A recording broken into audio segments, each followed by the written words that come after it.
Today we are discussing the impact of single parenting on the child or on children.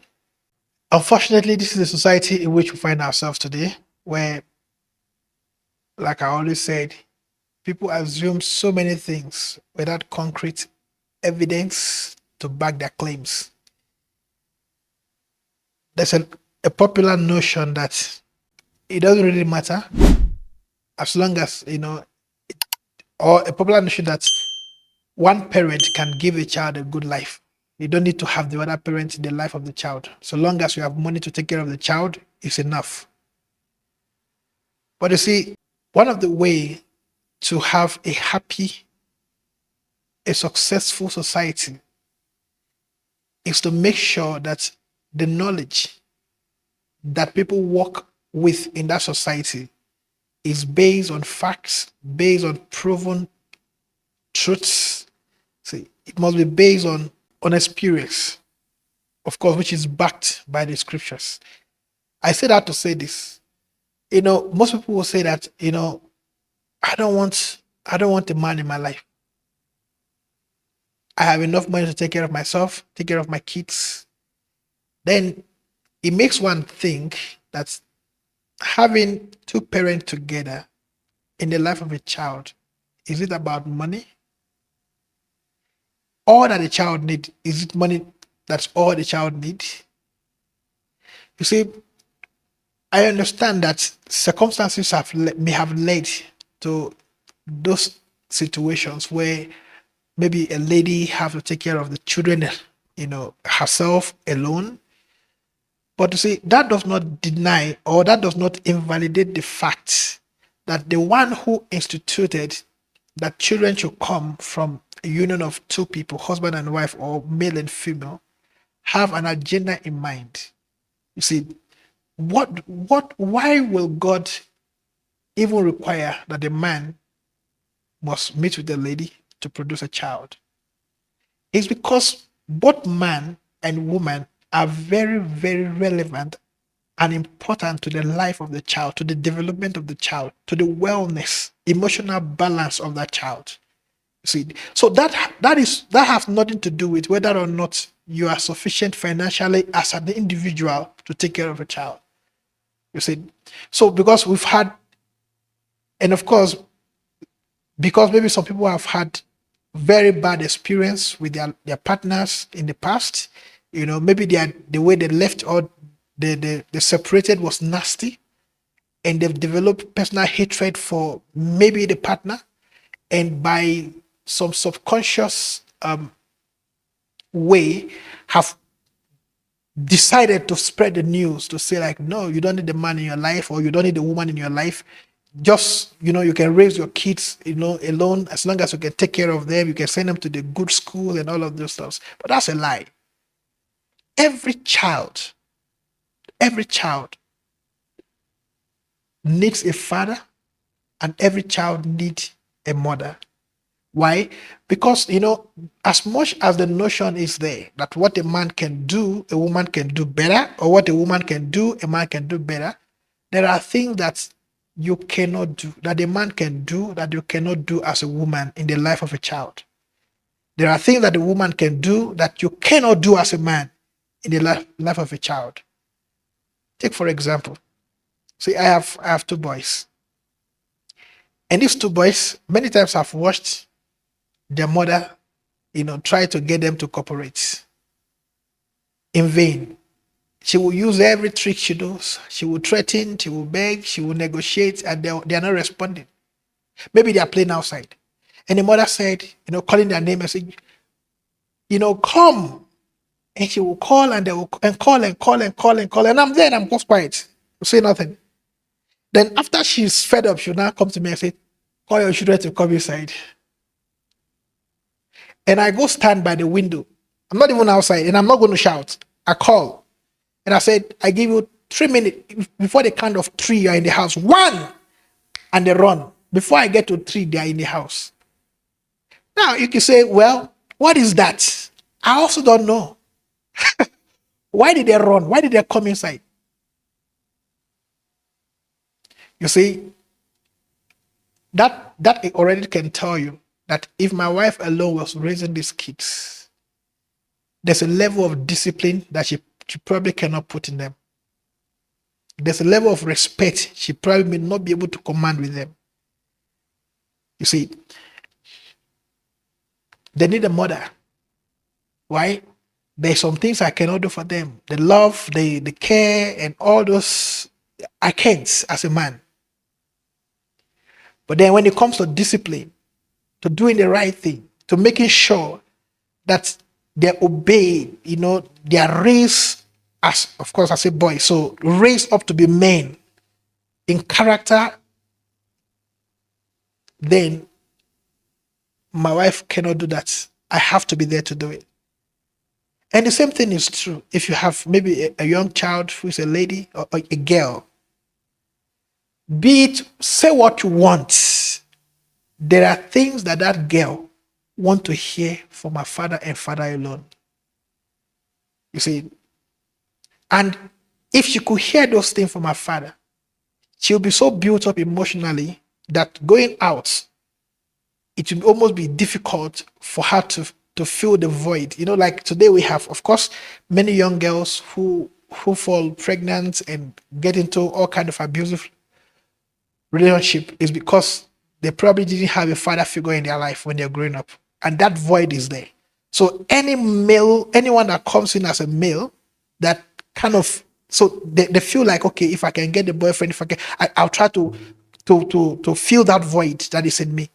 You see, so as a person, when you are thinking of single parenting, you are actually very selfish. Of course, I'm not talking about those whose situation have brought you into that situation, into that, kind of experience, right? But to sit down and craft and say, no, I don't want a man, or because maybe you are afraid. And of course, we live in a world now where everybody is online talking. Everybody's online, and we have all kind of influencers. And you should not forget that somebody is an influencer doesn't mean that he or she knows what he's talking about. It's about the numbers, it's about the views, it's about the like, and about the money. So you should, you should investigate some of the information you receive from people. Somebody tell you don't need a man. You just, like you're a young person and you're telling yourself, I don't want any man to tell me what to do. I'm just going to get me, my 2-3 babies or one or two kids, and I'm fine, and I'll take care of my kids. And now, you are actually very selfish, because it's all about mine. You don't think about those children that you're going to bring into the world. The children need more than you, and they need more than your money. You can't buy emotional balance with money. There are many people who have a lot of money, single parents have a lot of money. Of course, it happens also to married couples. Don't get me wrong, right? But it is more, you see, who have a lot of money and their children are on drugs because they void they're trying to fill. So it's a conversation. Like I said, in Success Against Media, we are open to discussion. It's a conversation we must have. See, every child needs the presence of his mother or her mother, or rather the presence of their parents in their life. You may, like I said earlier on, you may have nasty separation with the parent or the co-parent or the father or mother of the child. If they are still alive, don't deprive those children of the input of their father or mother in their lives. You see, when it comes to those children, put aside your differences and your different emotions. Let the children be exposed, because you see, it's about now us having a healthy society. You see, and a healthy society is a society that is made up of healthy people who are healthy, not just physically, but also emotionally. Because most of the violence and wickedness we see is perpetrated by people who have an unbalanced emotional life. You see, so for the sake of the children, put aside your differences, expose them to their either their father or their mother. Let them have relationship with their mother or with their father. You see, then it is no longer about you, because this is some either ladies or some parents have this notion of, if I hate your father, I must make you hate your father. But the child was not part of whatever caused your problem. See, they were not part of it. You can even say, okay, no, you stay with me the whole year and go visit your father for 2 weeks, end of the year. It's not enough. It's not enough. You have to work out a way to have those children abundantly exposed to the parents that is not close. Okay, in the event where maybe the father died or the mother, God forbid, one partner died. Of course, now circumstances have brought you into the single parenting, which you don't have any control over. Now, does that mean that if you're a lady, you should go and marry another man? No, that's not what I'm saying. But whether or not you marry another man, it is now your responsibility to expose these children to a type of a father figure in their life, right? And in the event where is the man, expose them to a kind of a mother figure in their life. They don't have to become a new husband or a new wife. You see, for example, if you're a Christian, expose them to a male figure, for instance, if you're a lady, a male figure who can inculcate in them some discipline and some dimension of emotional balance that you probably, of course, the voids that the loss of a parent have caused can never be, can never be replaced by any other person apart from their parent, right? That's a fact. But there are other traits that they can learn or they can get from a type of a father figure in their lives. And of course, these are things now you do with a lot of caution as well, because we've seen instances where children are exposed to, maybe you expose your young child to this supposedly type of father figure and they abuse those kids. So, but raising children as well is actually a work. It's a lot of work. And parents must be very intentional about it. You see, the moment you start having children, you are now you should be ready for a lot of sacrifices. See, there are a lot of sacrifices you must make for those children to be good citizens of any environment they find themselves, right? So you find a father figure for them because it's important, or a mother figure, as the case may be, because it's important, right? So, and another thing that I also want to talk about whilst I'm on this is, for example, but because in most cases, when we talk about single parenting, in most cases, it's usually ladies, who are single parents in most cases, right? But if you look at the scriptures, from the examples we have in the scriptures, there is a dimension of the blessings the blessings of God that the woman cannot communicate to her children. Think about a scenario in the scripture where Isaac was old, and the Bible told us how that Isaac called his first son, Esau, and told him to go get him game that he will eat so that he will bless the child before he died. And the wife heard it, right? The wife, Rebecca, heard when Isaac spoke to the first child. So when Esau went, Rebecca went to the other son, Jacob, and said, look, I overheard your father saying he's going to bless Esau. And I can't let that happen. So let's trick your father so that the blessing come upon you. Now you'll have to, okay, because I don't think about it. If we are equal, the man and the woman are equal. They all have equal spiritual authority over the children. So if they are both equal, why would she need to go through all the stress to steal, or as it were, to deceive the husband to blessing Jacob, when she can just, okay, Jacob, let your father bless Esau and I will bless you. You see, she could have just said, no, okay, Isaac, you bless Esau, me, I bless Jacob. She doesn't have that spiritual authority to make that happen. You see, so because she knew, because whoever Isaac was a custodian of the Abrahamic blessing. You see, and only Isaac have the authority to pass that blessing to his children. Some spiritual blessings are not sexually transmitted.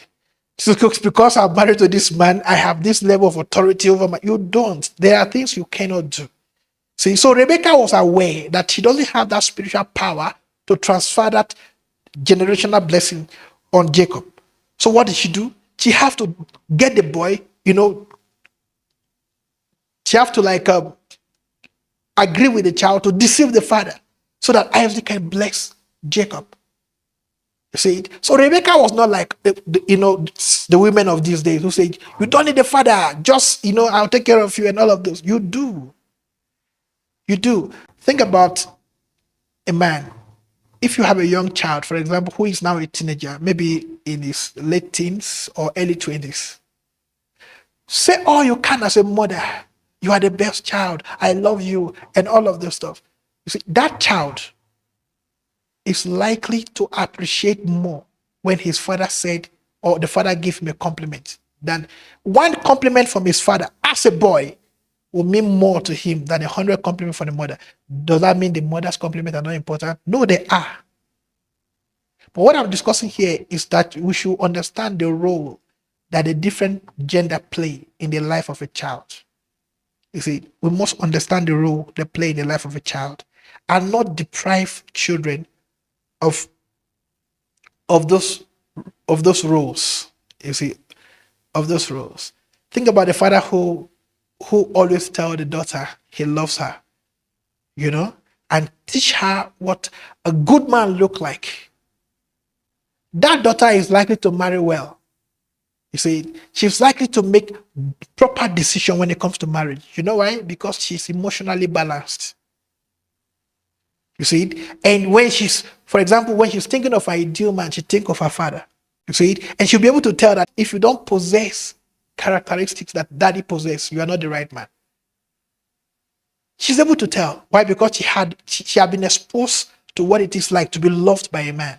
So let's be very considerate of our children when we are thinking about our hearts and thinking about what society have preached, thinking about the things we've heard on social media or on different platforms. Think about the children as well. See, think about the children. And also, research have shown that children who grow up in a home where the two parents, the father and the mother, live together, tends to become better citizen, better husband, or better wife in that as they grow up, in their own lives. And that is because of they've seen example of what a good wife or a good husband should be. Or at least they have an idea of what it should look like, right? Of course, in everything there are exceptions, isn't it? So of course there are some homes where children grow up and they see is violence. Yeah, of course, that's it. That's a fact, right? But in most cases, the children that grow up in a home where the two parents are present tend to be more balanced in life. See, and think about it also. You may be buying your child everything they want. You buy them toys because you have money, and you're doing all of those stuffs. And this child goes to school, and as they talk among their schoolmates, his classmate or her classmate, and this one is making reference, my father bought this for you, my father did this for you, my dad, and he cannot contribute because he don't know where father is or daddy is. You see, so when that child, you can already tell that the child will have a lot of questions. You see, and in the meantime, you are buying all these gifts, but do you think the child is happy because you buy him toys or buy her toys? Without answering the important question, the child may be, okay, what if the child asks you, why is daddy not living with us? What do you tell the child? Daddy doesn't like us, or I have problem with daddy. Is that what you're going to say? Let me tell you, when you pattern your life after somebody that you don't know, it's actually a tragedy, because some of us today making decisions and say, no, look at that celebrity. She's a billionaire. She's not married, but she's happy. That's another serious thing. When you said, look at that person, he doesn't have a wife or he doesn't have a husband. She have her own two kids. She is happy. You are lying. You don't know her. Have you sat down with her and have she told you the truth? Open her heart to tell you the truth. You haven't. So it's just based on speculation and assumptions. There is no woman who is having to raise her kids alone by herself who can honestly say, look, I don't need a man, I'm happy with my kids, I'm a happy person, is a lie. It's a lie. Because you see, you cannot cheat nature. You can't. You see, there's a law in nature that you cannot cheat. So let's not copy what is not right. You see it? And if you have made mistake, don't try to make a doctrine out of your mistake. No, it's not right. Don't teach it. You may be a single parent, yes, but advise the young one coming after you not to make the mistake you have made.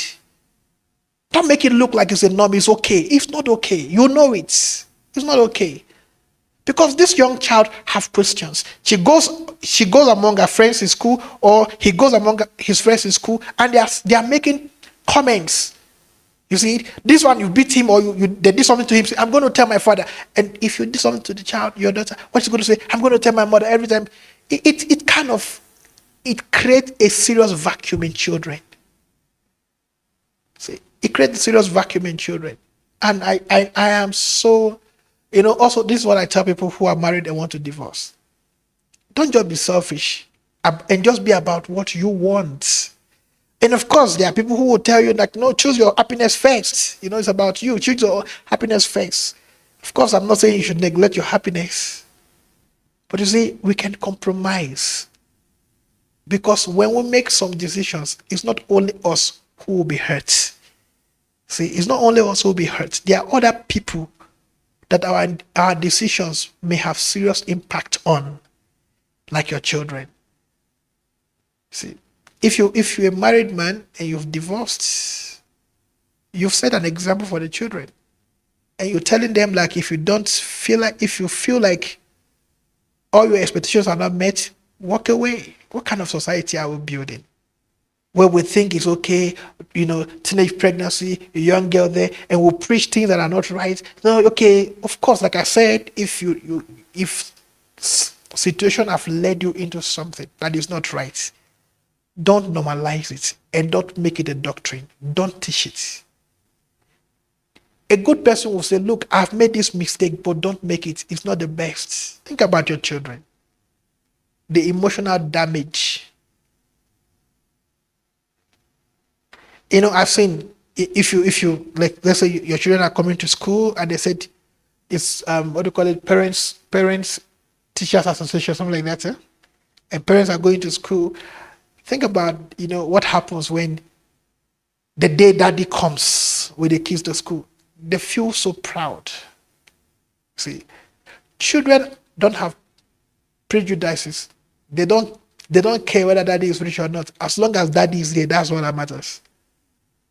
See, of course, there may be, some parents, fathers who don't have the means, the material means, to give their children the best life. But that doesn't mean that their physical presence is not important.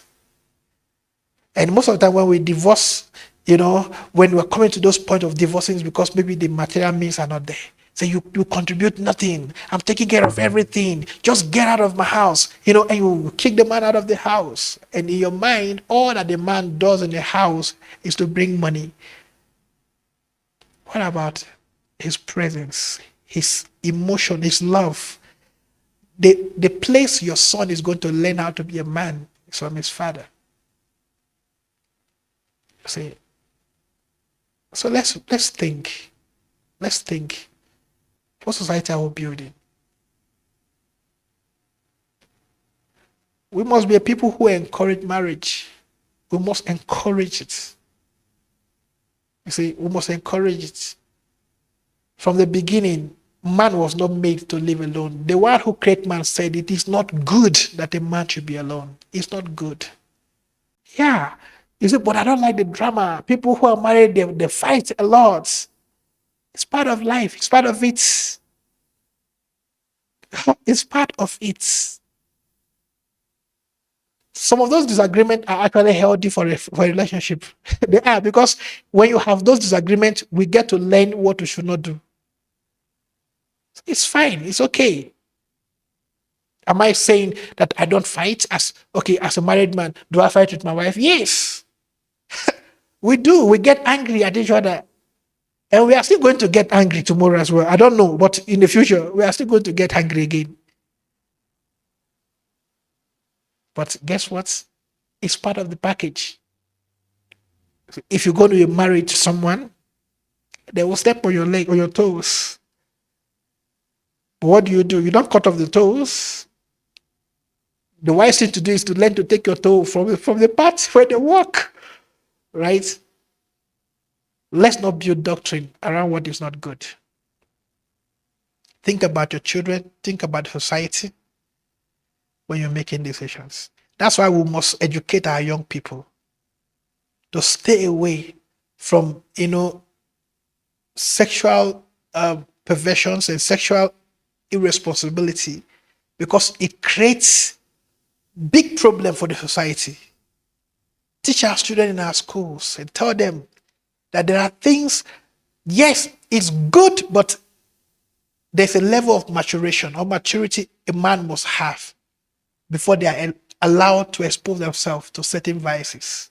Just to comment, I also believe really that there is no need for any daughter to be a single parent. Maybe the guy might not now be the guy that you want him to be, but his presence in that house, it really mattered. Him raising the voice in that house, it really leaves an impression to the kids. So the thing of like, especially nowadays, the not nowadays, but the young parents is the one. It might look fashionable now that maybe you are now going to photo shoots with the child. Yep. You are now matching clothes with the child, but after now 10 years from now, Yep. would you really be proud of the decision that you have made? Yep. After like now 20 years? And Yeah. yeah, I feel like it's just a lot of also responsibility for one person. Now you are a mother, you are a father, you are a mentor, you are a counselor. Even when Everything to they the child. Yes, even when the kids come with questions, they only have one view from the The from mother. the female perspective. Maybe what about the other? There's an imbalance. So my question, I just wanted now to find out, since you mentioned earlier that maybe sometimes we must put our differences aside. Yes. So in case now the father now it turned out to be very abusive, and the character that I think that my child, I don't need my child No, around that. like I said, in the case where the man is abusive, you cannot say character that I don't need my child to. He's not abusing you. If he's abusing a child, that's a different case, right? If he's abusing the child, then of course we have to protect the child from him.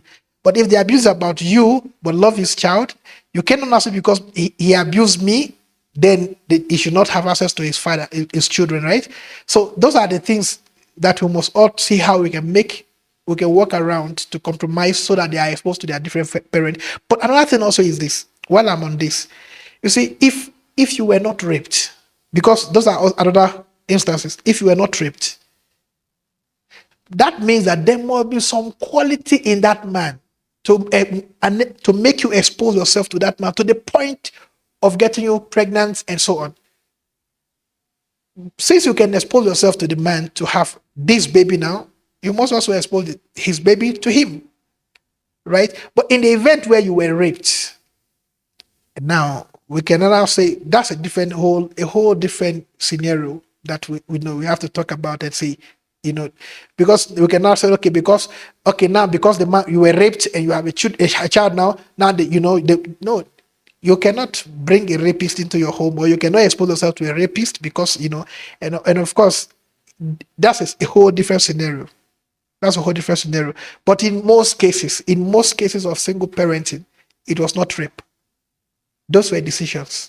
Whether you were matured enough to make the decision or not, but those were based on your personal decisions. And now that you've made that decision, we are now saying make another decision to expose that child to the father or to the mother, as the case may be. If the man is abusive, we'll say, who is he abusing? If you say this is you, okay, he's abusing you, but not his children.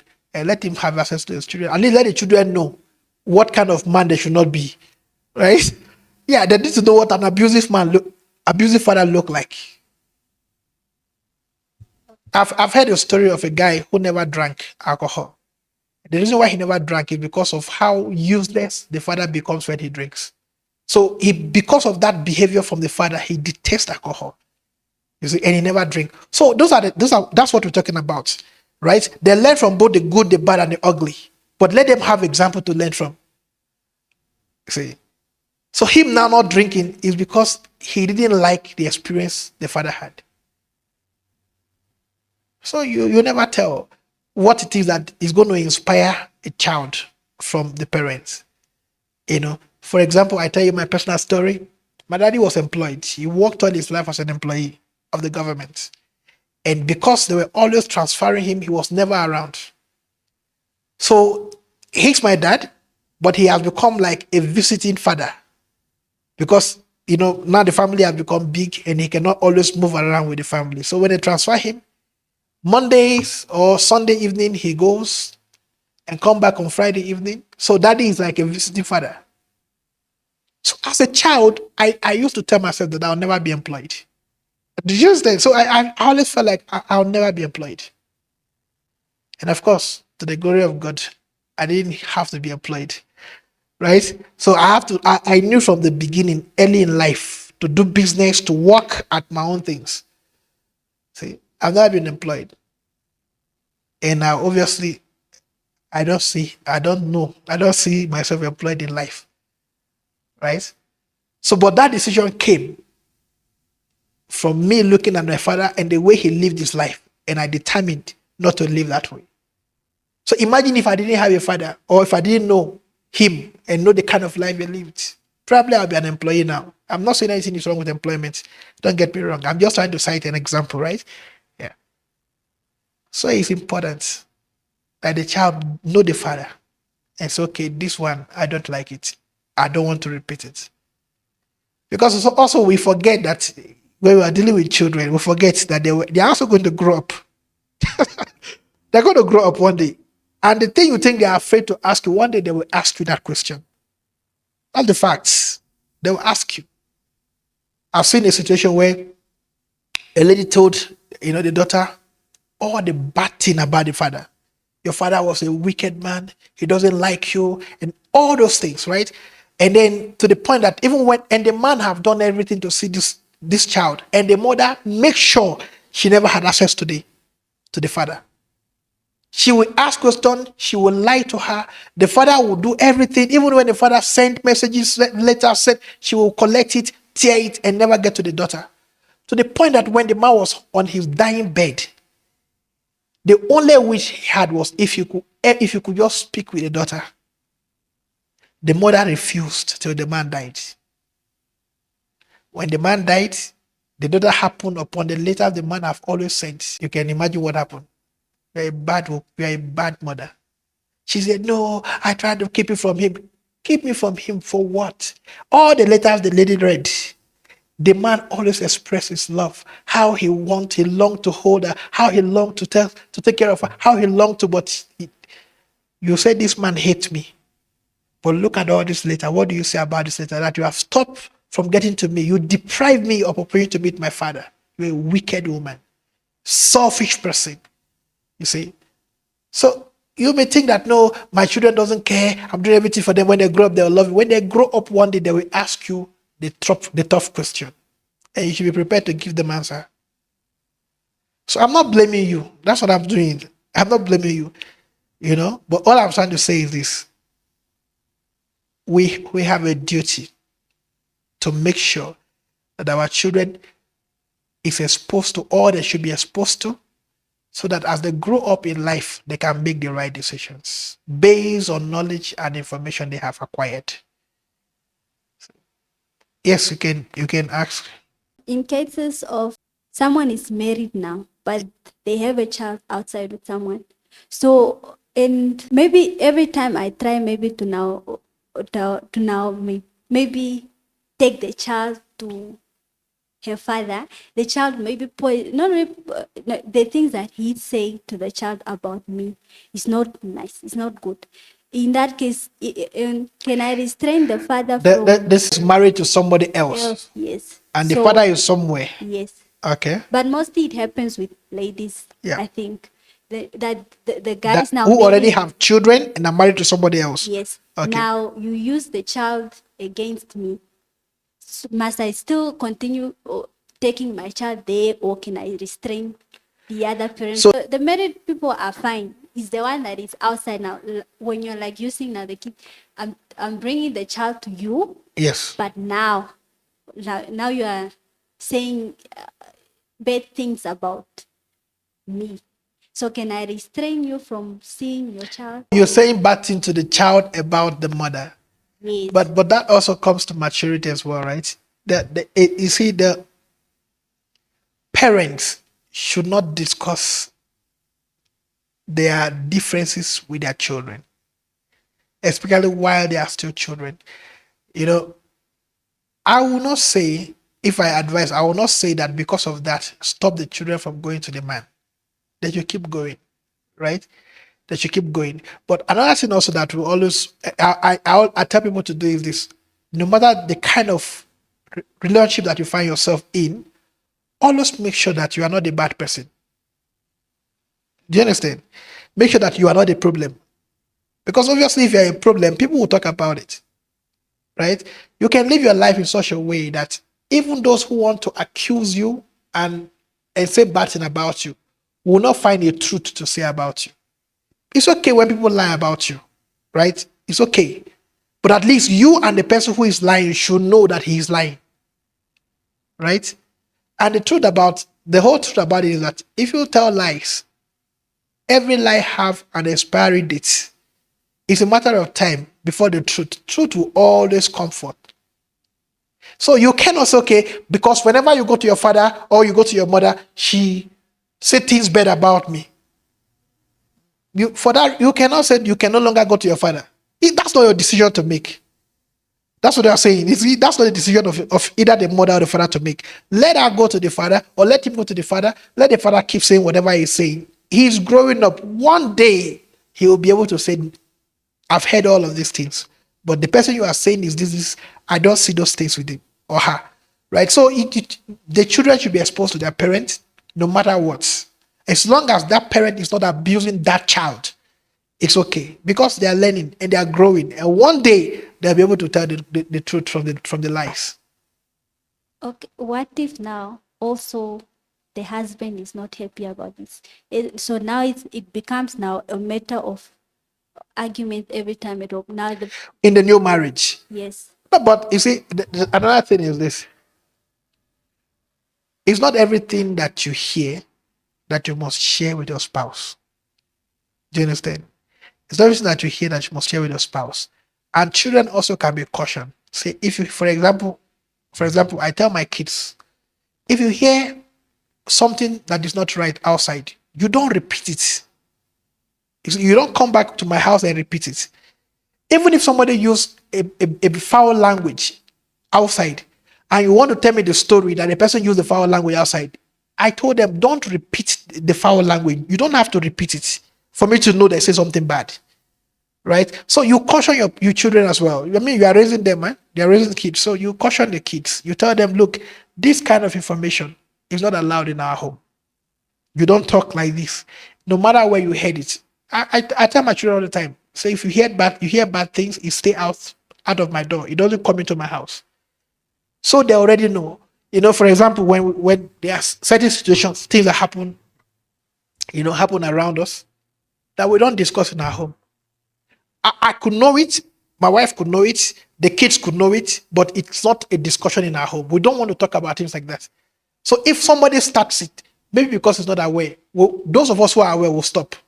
You just say, no, we don't have to. It's not important to talk about, right? So it's the same thing. If you go to this parent, this parent, and they talk bad about that parent, of course, if you are relating it because you are still a child, as you grow up, you realize that it's not important. You don't send me with bad information, right? But the whole idea is that they should be exposed to the two parents. That there's no good reason enough, except for in the case of abuse. maybe the father is insulting the child, traumatizing him or her with his words. Yeah, that's another issue altogether, right? That's another issue altogether. But at least let the child know that the man doesn't want him or want her.